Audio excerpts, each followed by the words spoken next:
We need more Ice Spice albums like that. We need more albums that fart and poop. Yeah. I think No. It sounds. you couldn't even get on with the bit. No, it's not happening. This might be debatably worse than Lil Xan's first album and only album, by the way. Ice Spice. Welcome, everybody. This is Ethan's Day Off, episode 9 here. Today we have a nice episode. Sorry, first of all, that I did not have an episode last week due to scheduling conflict, but we are here today, and hopefully this will come out on Wednesday or Thursday. But this is Garrett Atterberry. Garrett Atterberry is, well, I could explain you, but how would you explain yourself, Mr. Atterberry? I'm not gonna say what I was thinking about. I don't know. I just musician.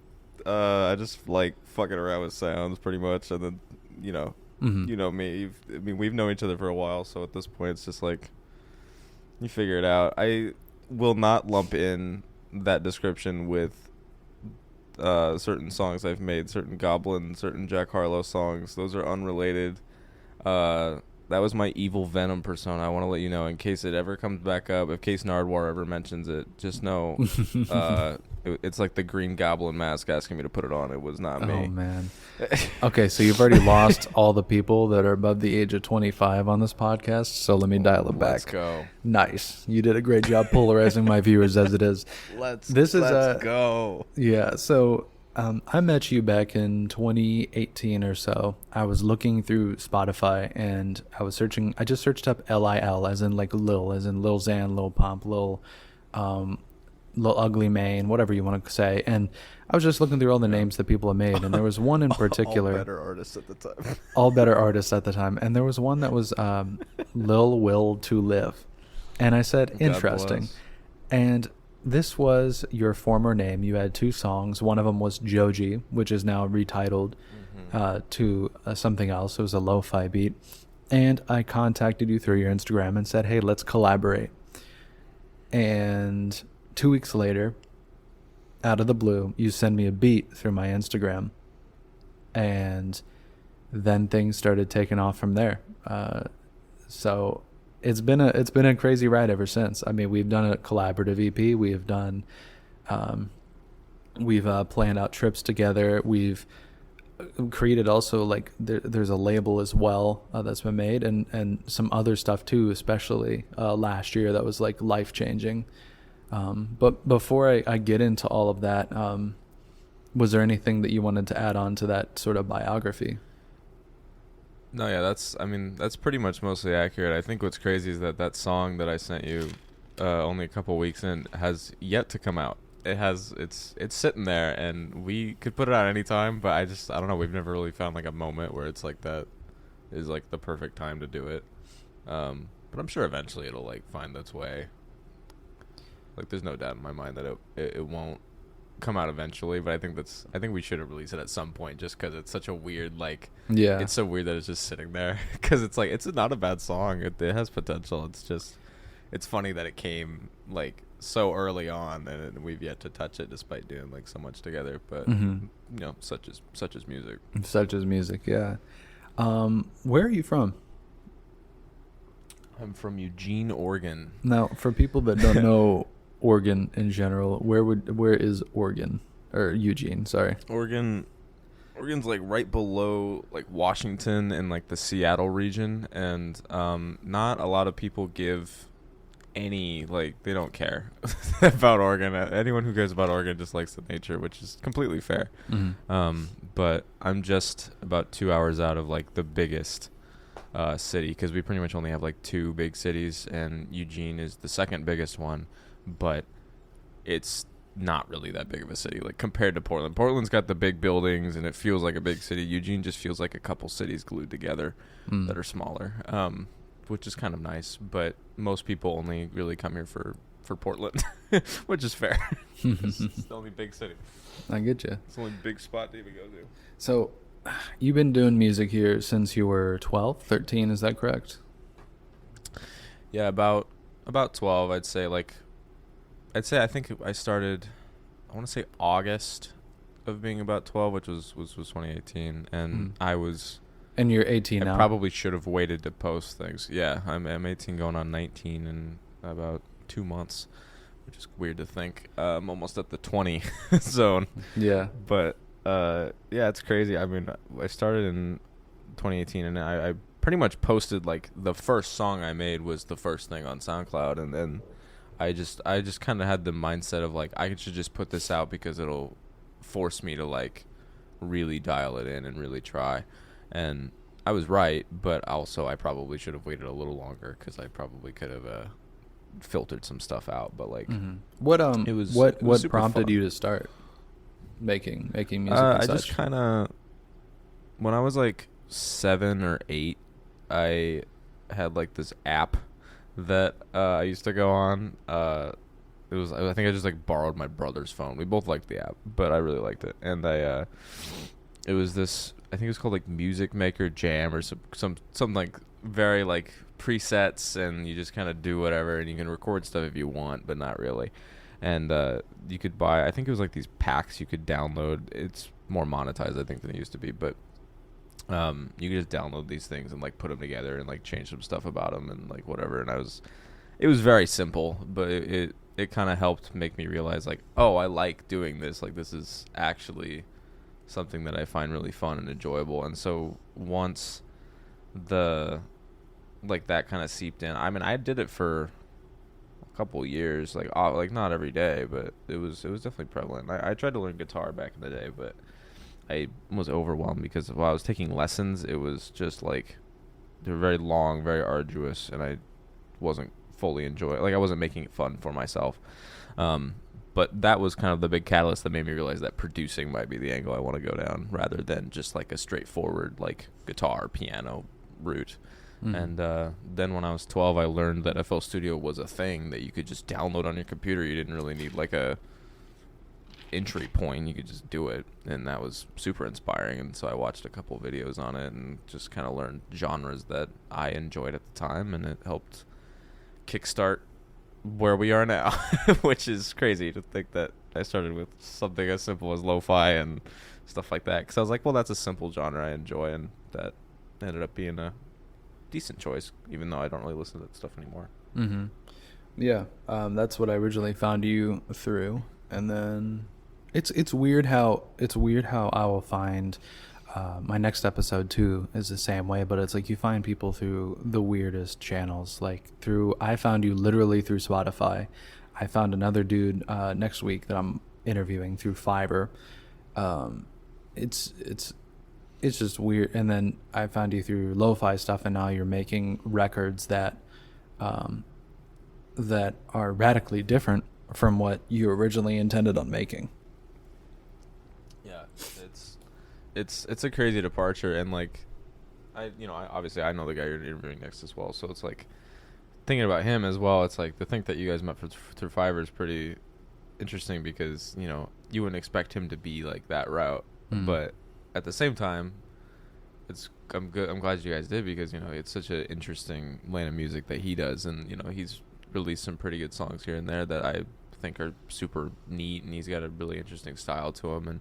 But who knows where he started? I've never asked him, and I wonder where he started because I mean, if I was able to take that big of a departure, who knows what he may have done, or like friends of his, or anybody, because where people start in music is so drastically different from what they figure out, like 90% of the time, even in just small ways. It's crazy to think that anybody can start so different. But I guess it really does become more drastic because like the younger you start, you don't really have like a actual like thing that you fully enjoy yet. Like you haven't made up your mind on anything.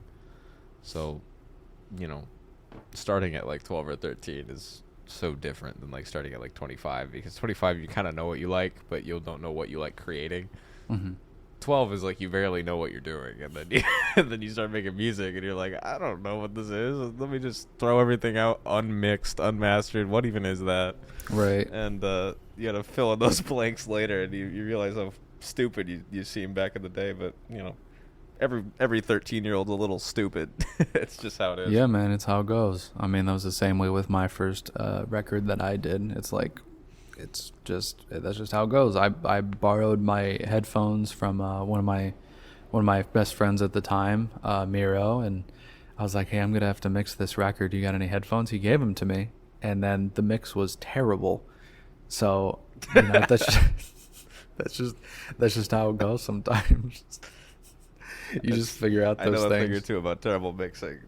Yeah, I'll tell you that much. I had terrible mixing at the time. I did not use compressors properly at all whatsoever. I didn't know what they were meant for, and I still used them. So, when did things truly start getting serious? I think, like, in 8th grade was, like, the first wave, but there was a couple waves. 8th grade was the first wave. I learned how to, for anyone who's gone to school and used any, like, computers who are, like, at that point where that was a thing, we had some, like middle range ones, like, they weren't that bad. And, there was, like, a firewall on them, and every computer at school has a firewall. Everyone knows that, you can't just look up whatever. And, I learned how to get rid of it on mine, because I wanted to download FL Studio and I wanted to do things because I had ideas in class, and I was like, well, I want to at least jot them down or do something with that and then send it to like email it back to myself.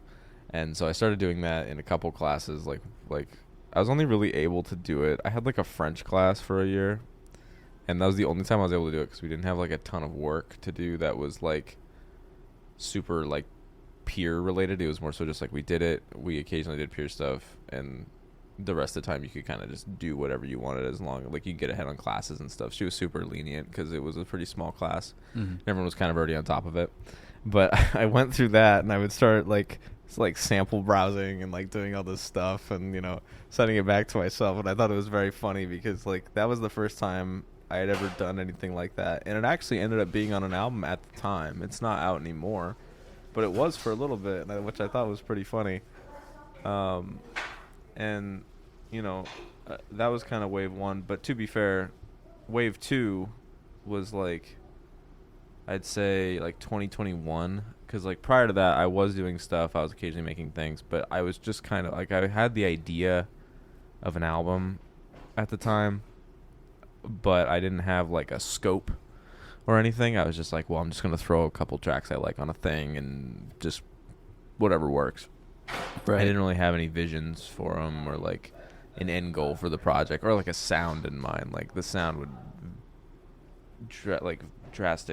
drastically vary. I was trying to find the word. But in 2021, Fairchild was a project I was doing for most of the year. My laptop corrupted for a bit in like January of that year, and I had a couple ideas. Some I saved, some I didn't, and I realized I was pretty serious about it. Like I was like, well, I need to, like, I don't love that album. I don't really like that album anymore, but I had a vision that I was like, I have to at least complete this concept because I don't want to scrap it just because something bad happened, because it seemed like it was such a big step at the time, and it definitely helped. Like I do not like that album anymore, and we plan on remaking a couple songs, then just kind of scrapping the rest, just because it doesn't align with anything, and felt a little, just doesn't really feel right. But that was kind of the big like point where I was like, I like doing this, even though it makes me want to bang my head up against a wall sometimes. I realized just how much I love doing it, and that only amplified with the next album, the banging the head against the wall thing. But at the same time, it led to, I think, the first project that I was like, this is everything I wanted it to be. Because like when we did 33rd, I really liked it, but I was also still burnt out from Fairchild. So I was like, I'm enjoying my time with this. I'm doing it with a friend, but I don't really have a vision for it. I'm just kind of doing whatever. And I still enjoy that. And there's a couple of songs I still like from that project. But yeah, Vectrix was like the first, like the third kick. It was like, this is not only what I want to be doing and everything, but I love all of it, like everything about it, like the making of an album, the way it like flows, every track list and every little element that I initially kind of took for granted. That's when I was like, this is something I not only want to do, but something I think I am good at and that I could become even better at. So I think that's the kick 3. So, and we talked about this a lot too, but I also did want to get into the whole thing that happened back in January and in July, respectively, that kind of changed the game in terms of the potential for your music. Did you want to talk about that too, with what happened? Sure. I don't know if you want to kick it off or me. Yeah, I'll kick it off. So, you did release a demo back in 2020 that got it. It was the first song that you got that was 1,000 plays, and ever since it started building up. And then in January of 23, or February, it just started to climb a little bit, and then in July it took off. And it was one of the songs that you had that was a chart topper on Spotify in general. Where were you when you found out about that? What was your reaction? I wasn't really on TikTok at the time, and I'm still not fully. I occasionally browse the app for a couple minutes, and that's about it. It's mainly just me replying to things that my girlfriend sends me. Fair enough. I other than that, I'm never on it. So, imagine my surprise when, I check it, because, like, my friend sends me a text, like, a couple friends, actually, like, one or two, and they're like, hey, your name is under, like, this thing, like under, like, a demo you made or whatever. Like, it's on a bunch of songs. Like, I've been recommended it. And I was like, what? And so I opened my phone about a week later. I remember that text, and I go, okay, let me see what it is. And I see that, and I go, oh my God, it's actually on TikTok. Because I had saw the stats go up a little bit. I wasn't fully checking it because I was busy working on some other stuff. But, like, I browsed it, and I was like, but I saw it when it started going up to, like, the 11,000, 20,000. I didn't notice that it had shot up all the way to, like, 90 or 100,000 at the time. That was a surprise because I hadn't checked in about a week. And so I opened my phone and I go, oh my God, it's real. And some people thought I had made everything about the song, and I was like, okay, that's not right. I should correct that at some point. But people eventually kind of figured it out. And I saw a couple comments being like, he steals music. And it's like, bro, I did not choose for this random demo where I sampled something to be the song that did it. I'm not a grifter, I swear. Right. Like, I thought it was funny I was lumped in with, like, those types of people. And it's like, I know a thing or two about those types of people nowadays. I'm definitely not one of them. And but no, it was super fun. I was not fond of the choice of song, but I was like, nowadays I'm like, I don't care. I'm just grateful that any moment like that happened, and I hope that it happens again with something I'm actually more proud of than that, because I'm obviously eternally grateful for everything it brought me. I mean, it got to the millions, and I can't remember where it ended up. I think it was like 36, 37 million or something like that. The last I checked. Something like that, yeah. Yeah, which is quite a bit. It's a lot. Yeah. It's more than I could have hoped for on any song, any project for a while, and it kind of inspired me. Nowadays, I'm like, it's crazy that even though I don't really use the apps, even though I don't really browse like that, it is cool just how many opportunities some artists get through some of those apps. Because on one hand, it's like it can popularize things that aren't fully written out, but have like a good snippet. Mm-hmm. But on the other hand, it can also prop up a ton of small artists that are, super talented, that maybe have gotten the ability to funnel into a music app like that. And it's kind of cool that they have a music app like that. Like, for a while there, I was kind of hoping Bandcamp would, like, go that route a little bit, because they have such a good indie music scene. There's so many people posting every day who are super talented and super out there. And I need to check there more, but, like, TikTok is definitely, like, it's better than I thought it would be, because, you kind of get into that mindset. You're like, this app is stupid because people tell me it's stupid. And then you look at it and you're like, this actually isn't that bad. I've discovered a couple artists recently that I really love that, were on there, old and new. And I think it's definitely a better outlet than I think a lot of people thought. And it's definitely inspired me to think that, like, maybe I don't have to get as lucky as I think I do, with everything. Yeah, and maybe it's not even trust, like, playlisters as much. Yeah, and I've even thought about that too in the music that I've made. Like, it truly is out of our hands for the most part. You can be put on playlisting on Submit Hub. That's one thing. You can also reach out to other people and collaborate. But it's like so many things are just to to try to make everything work, it just doesn't happen. It's always something that's just out of your control. You don't know how it happened. You don't know where it happened. It's like it's just something that you have to give a squeeze at and see what happens. You know, it's that's the name of the game, and that's what I've kind of learned from what happened with you is just make some good stuff and have fun making it, and the rest will come. Yeah, no kidding. And like, my only thing is I'm just gonna put a couple things out there to just make it known I exist, and like that's the most you can really do. And you know, I've kind of started shifting, and I believe you have as well. We've talked about it, and even same with like, you know, just most people I've talked to who've created for a while is like they've shifted to like maybe I should just have fun with it, and like I'm fully going down that route of like maybe I should just kind of let loose a little bit, make things that I want to make that don't really align with maybe my old vision, or maybe make things that aren't so regimented. Like I love making albums. It's the number one thing I like doing, and I still believe that.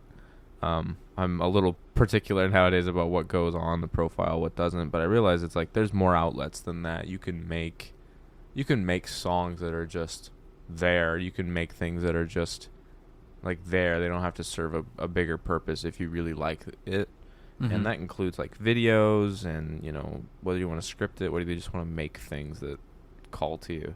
And I've had a couple ideas where it's like that doesn't fit in with my original vision. You know, I've had a lot of video ideas that aren't all too serious or music related that I've wanted to do, and I'm starting to realize it's like maybe I just want to do that because it's who I am, and it's, you know, if anybody would like to listen to my stuff, then that's part of me, and you know, maybe they'll appreciate that extra little insight instead of just what I drip feed. And I think that you agree too. I mean, that's why you told me you started posting a lot of the things you did from when you were on your Alaska trip, you know, just because you could and you wanted to and you felt like it. Mm-hmm. And, you know, that was that big creative motivator. And that should be the creative motivator. You felt like it. This should be the number one thing. Yeah. It's not just trying to clout chase or anything like that. It's truly not about that anymore for me, at least. Yeah, no kidding. And like for me, it was always hoping that I have a song or like a couple things that would kickstart like the bigger picture. Like, oh, I need to promote this song, and it needs to like be big so that way I can like get the other stuff I actually want to release out.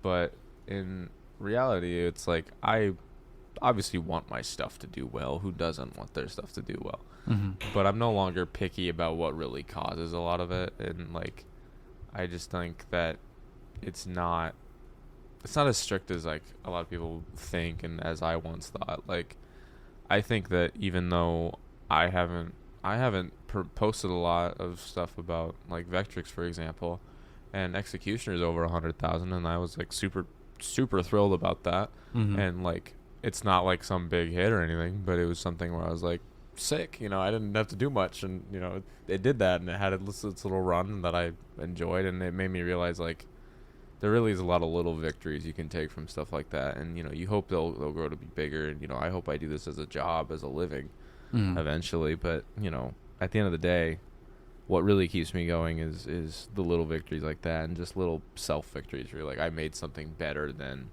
something I may have made before. I made something I'm proud of. I made a track that really is something that I'm, you know, happy with, and that's probably going to be the motivator for me for as long as I do this, which is probably forever. I'm pretty much at the hip with it at this point, and I'm totally okay with that. Yeah.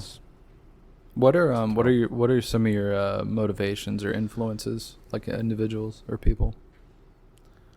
I'd say that some of my biggest motivators growing up, I was super into like, and this was for a couple reasons. I was in like 2019, 2020 when I really started like actually trying to do like FL stuff beyond just like basics.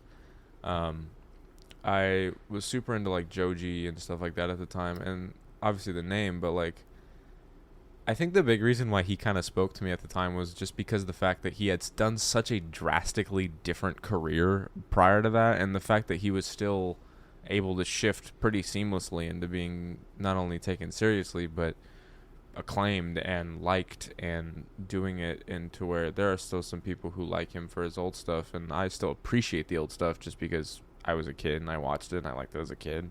I haven't watched it since then, but it had its time on the internet, it had its place, and like the fact he was able to just be like, I want to do music now, and he did it, and not only that, but he's massive.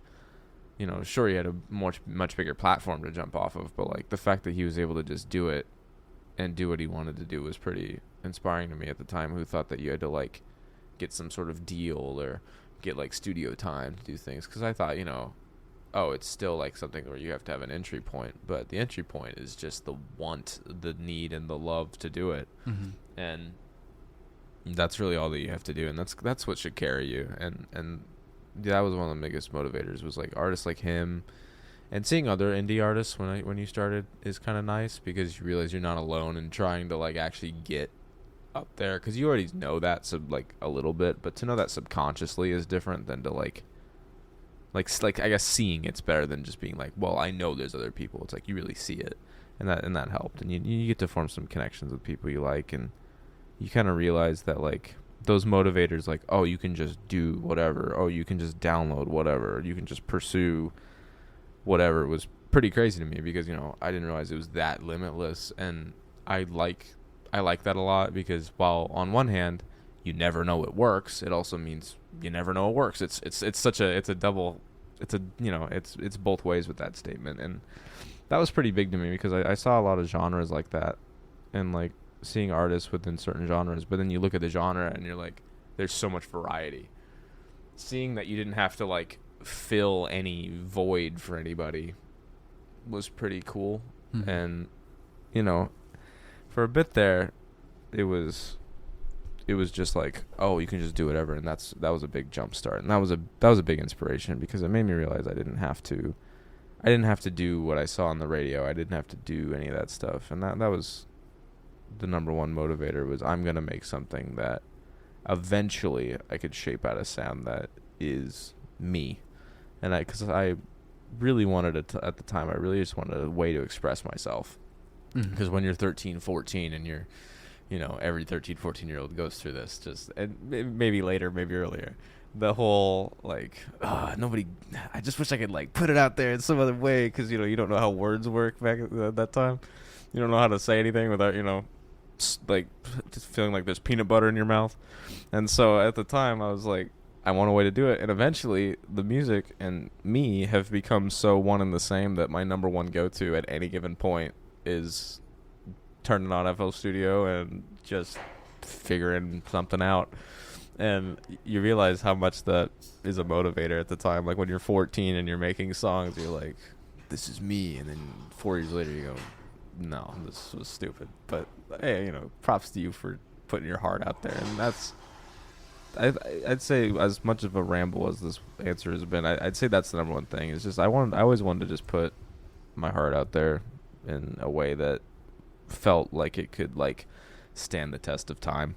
Mm-hmm. And I think I've finally hit my first project that really feels like it's both me, the test of time, and something that I can look back on in a couple years or decades or whatever and be like, that was me at the time, and that is what I wanted to do, and that's everything I thought it would be, and like that's something I'm just genuinely proud of, and I hope to continue doing that and doing things like that. And of course I'm still going to do things for fun that I probably won't care about in years or whatever, but still like think it was a fun time but not be like proud of it. Mm-hmm. But that's like the number one goal, is I want to make big albums between all the fun stuff and everything that really is not necessarily always a diary, but just me in some way. Just I never want to lose that. I think that that's the number one thing that kind of makes people really enjoy your music, because if you're making whatever music, that's fine, and there's no problems with that. There's a ton of artists I like that just do it because they, feel like it. But I want to do it because I feel like it. But I also want to do it because it really matters to me, and because it helps me like really cherish each song and really do it how I want to do. And I'm not gonna release it until it feels complete. And I think that's the number one motivator. Was there any point where there was a low spot, where there was a time when you contemplated why you were doing this? I'd say shortly after, I think making Fairchild, but like after the fact, because when I made that album, I was so like, this is like so cool that I'm really doing this, yada yada yada. I was like super into it. And then when the album came out, it did pretty decent for my standards at the time. Like, I can't deny that. But most people I talked to and most things I had heard about it from friends, from family, from whoever, you know, I was like, I wasn't getting the response that I thought I would get, because I was like, man, like, I thought this thing was so like amazing. And it's like, I was getting some like positive notes, but it was all very like, it's good, but I wasn't getting like one like, it's great, it's amazing, or whatever. And I was like, all right, maybe I'm not aligning with this. And initially I took it as kind of like a blow to like the ego a little bit. But the big thing that made me kind of question it was that after I'd made that, I had all this pent up, like, I didn't feel like I had released something and was like, I'm content with that. I started realizing all the issues I had with it because I wasn't really stopping to like let the songs sink in my head. And there's only a couple I really let grow on me, and those are the only ones I liked. And so as time went on, I was like, am I really that good at this? And then I also had this thing where, because I still had all these emotions going on and I was at a kind of a low point mentally, and for the record, this is around January 2022 is what I want to say is when I started kind of developing this full-fledged mindset. It started around November of the prior year, but I'd say it really hit its peak in January, February, and March.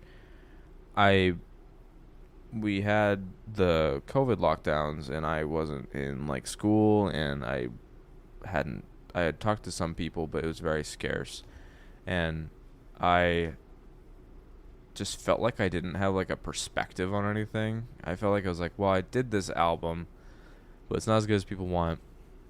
And then I was like, now what? Because I don't know what to speak about. I don't have a concept. I don't have this or that. And it took until like, I want to say late March, early April, of me just messing around with things. I was like, I had stopped messing around for a bit, like with sounds, with new ideas. I had just was like, well, what's the next step from Fairchild? I was never thinking what's the next step for me. It was what's the next step for like the Spotify profile? What's the next step for like a concept that can outdo it? But it took me just messing around in my bedroom one night with a melody I liked, and I eventually came up with Waste, and I was like, I like this chorus, I like the atmosphere. And then I spent the next 2 days completely retooling it, getting rid of nearly everything but the chorus and the skeleton of the song, I guess you'd say. Mm-hmm. That made me really like rekindle that like for it, because I was just like, I was so like, nothing sounds right. And I had made one other song I liked at the time prior to that. I made New Vortex, like the rough idea of it, I'd say in November, and then I didn't touch it for a long time. Yeah, I remember Waste being one of the songs where I listened to it, and I'm like, damn, this is actually like, his voice mixes really well, and the instrumentation is great, the melody is good. I remember being very, for one of the first times listening to a song that you've made by itself, being very satisfied with the product and thinking, this is going from good to great. Yeah, and I appreciate that. And Rhett said the same thing, and like a bunch of other people I talked to were like, I really, really like this. Like, this is genuinely something I love. And I was like, awesome. And it was cool that it just came from a place of, it wasn't me trying to build something bigger at the time. It was me just thinking, this is how I felt at the time. Like, I was just like, I feel like crap. And I just wanted to make a song that kind of encapsulated being like, hey, you know, I just kind of wanted to make like a song to myself and to just people who felt the same way at the time. And I was like, I'm glad that it just came from an earnest place of wanting to kind of build back up and wanting to find a new sound. And it did help me find a new sound. It helped me kind of start the very rough build of what Vectrix ended up becoming. And obviously there's a lot of twists and turns that took, and a lot of different track lists and ideas and demos, but it helped me really like kickstart the idea of I could just make something that is what I feel and have it sound unique in a way that doesn't need to fit the conventions of like what's sad, what's happy. You know, it can just be everything at once, and that's okay. Like, I don't have to make a song that straightforward. And some songs went running with that, some didn't, but that was just how I felt, and that's how I continue to feel about the album. Was just like, it really was a necessary down point to hit that point where I was like, no, I really do love this, even if I'm feeling like crap. This is still my outlet, and this is still something I love. And you know, sometimes for better, sometimes for worse when it comes to the obsession of it, but like it really is like how I want to do things. So what's next for Garrett Atterberry? What's next for 2024, 2025? What's the what is your vision now for the next 2 years or so? I'd say I want to try and put myself out there a little more. I have made it an effort over the past few years and over a while I was still finding myself to not put myself out as a person out there, because I was like, I'm not even 18 at the time. You know, like I didn't want to be one of those people where I posted so often before hitting a point where I really felt like I was ready and then regretting everything. Because I'd already done a little bit of that with the music. I'd done some of that with some past stuff from like when I was way younger. But I had never like put a ton of content out. And I was totally fine with that, because that's not really how my brain works anyways. But I realized I was like, I still have some sort of love for that in a way, and I'd love to kind of dive into that a little more. I want to tell a couple small stories. I have one I'm working on now that's supposed to be the next like double EP style situation, and I'm super happy with that, how that's coming out. I mean, there's some issues, but no issue that hasn't arrived from every album and writing process so far. So I believe I can handle it now that I have so much more like freedom in my brain to do whatever. And you know, I like how that's coming along, and I want to make a couple fun collaborative things with some friends, maybe reach out a little more, broaden my scope, and maybe take the rest of this year, now that I'm finally kind of kicking it again in the past like month or two, on everything, and really make a couple more songs that for all the, I kind of want to make up, I guess the way I'll put it is I want to make up for a lot of the time I lost by putting myself out there when I wasn't ready, when I had song ideas, by really making songs that are, they can be casual listens, they can be serious listens, and they can be both, similar to Vectrix. But I kind of want to make songs that are just like, they're still me, but they're also a different lens on things, because I don't have a ton of new things to talk about for like a full album. But I'm not going to force it. I'm just going to try to make that story that I want to make, and Natalie's been a big help on that, but I really want to do that and just make a couple fun things, and also try and broaden my scope a little bit, see what I really enjoy beyond the big albums. And I'm sure there will be some successes, some failures, but I look forward to it. And then I have another big album idea, sound-wise, conceptually, but I'm just going to put this out there, and I don't know how many people are going to hear it, and I don't know how many people are going to hear it, but I'm going to say it now so that way it's still true at any point of the next 2 years. Do not expect that project anytime soon. I don't want to make it till I'm ready again, and I think that'll probably, between work time to when I'm feeling like that's really the next step, I'm going to be honest, it's probably going to be like 2027, and I look forward to it. But I realize 4 years is a lot of time to live your life, and I hadn't done that in a long time, and I'm only just now beginning to realize what I actually want to live my life for outside of music. So that's the time. That's what I want to spend the rest of my time doing, between all the fun stuff, between all the nice little stories, and between stuff that can just get a nice, coherent song from me. Something that I really want to put out there. And you're talking about the next one, correct? The next fledged album, or is that the one afterwards?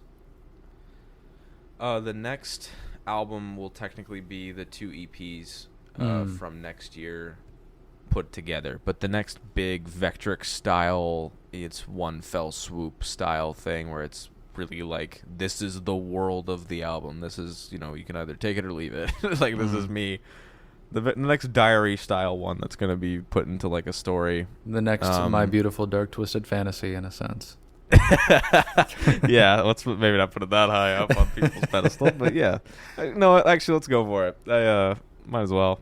There you go. The next big conceptual album won't be for a long time, just because I want to have a fresh vision and I want to have something that I really am like confident in. Because I have sounds I want to do, styles I want to do, but there's skills I want to learn, and there's connections I want to grow, and there's just things I want to do with my current music that's out, and the bit of the future, and reshape kind of who I am to be like, this is me. And I want to be able to just hand someone my Spotify and have it to where every song on there is something I like. And I won't love everything. There's still some back end I won't love, but I'm going to limit that, recreate and redo some of the ones that I do like and that people I know like, and just kind of push the ones I enjoy and just see what calls to people. And then while I'm doing that, I want to finish up that double EP, and then after that, or even during that,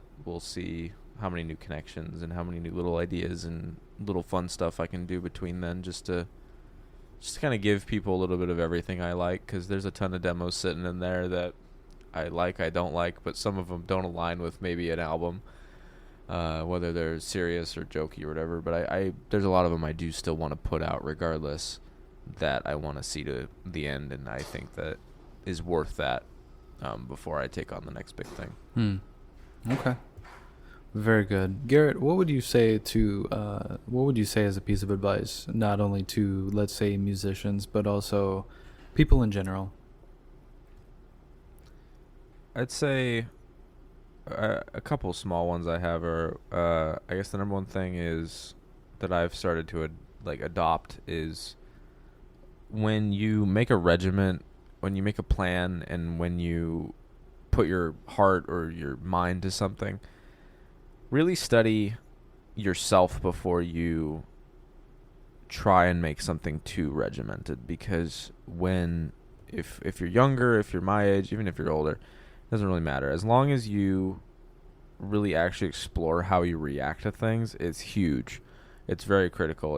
Since 2022, like mid to late, I've done a lot of just, whenever I don't have anything I need to do and whenever I'm just bored, I'll take at least 20, 30 minutes, maybe an hour, whether it be before bed or whatever. Before bed might make you start thinking too much, but just dedicate some time every day or two, or whenever it feels right, to just asking yourself questions and running yourself through scenarios, and really thinking about how you'd react to things and how you'd want to act about things. Because you learn a lot about yourself. It helps you control a lot of issues you may have. If, like, I used to have things where I used to get easily frustrated by people, and I wouldn't, like, lash out, but I would get a little too invested, and you kind of realize what really matters to you, what's worth the time of day, and that can help you shape things that you actually will enjoy. Like, I used to try to practice guitar in a way that was very stereotypical. You have the books, you do all these things, you learn all these things, but I realized what really calls to me is trying to put it to use, learning what skills you need to do when you open the FL Studio, for example, for me. But like, this can apply to broader stuff. Is just you realize what you actually like about the process, what you have to do about the process, and what's unnecessary about it. And I'm not perfect at any of these skills that I'm mentioning. Like guitar, I'm not great at, but like, I'm trying to get more into fitness. I'm trying to get more into things that are quality of life, like those skills, like piano and guitar. I'm trying to revisit, and coming into it with a mindset that is just so much fresher, and you realize what clicks with you, can turn something that you absolutely despise, don't want to do, into something that you actually look forward to eventually, and can at least shape into something that you don't hate every minute of, even if you don't love it. You don't have to love everything you do, but as long as you can learn what you like about it, what you're doing it for, that's huge, because it really lets you persist through the bad. And the other thing I'd say is just be patient with yourself, because I used to get so frustrated at myself about making stuff that I was like, I want it to be like this, but I ended up making it like this or whatever, and it was super frustrating for me. But you know, after all these years have gone on and me just really pushing at it, I've gotten to a point where I think I can say I am a good musician. And I don't know how true that rings for everybody, but for me, I can finally say that I enjoy the things I make, and I would actually listen to them outside of me making them. And that took a long time to get there, and there's still a lot of issues I have with it. I don't love my singing voice, yada, yada, yada. But to say that just baseline you enjoy it might take a while, and that includes anything that you do. It includes yourself. Like, I wouldn't say I like myself, but you can not like yourself and still love yourself, because, like, the number one thing I'd say is huge to remember is when you say, like, someone doesn't love themselves as, like, a person, they're like, I'm trying to change, I'm trying to do all this stuff.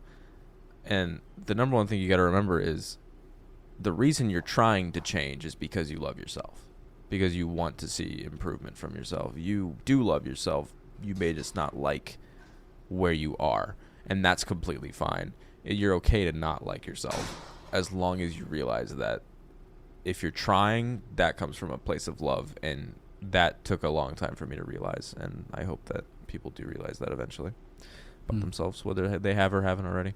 There you go. All right, Garrett. Well, thank you for joining me on this. I appreciate you. One of the people that I looked most forward to interviewing. So, yeah, but thank you everybody for listening on this one. Next week we will have another guest. They are also musically talented as well. Another good friend of mine, and we'll just be on the lookout for that next Wednesday. And I will see you all on the next episode. Stay black, stay awesome. Stay blessed. Yeah.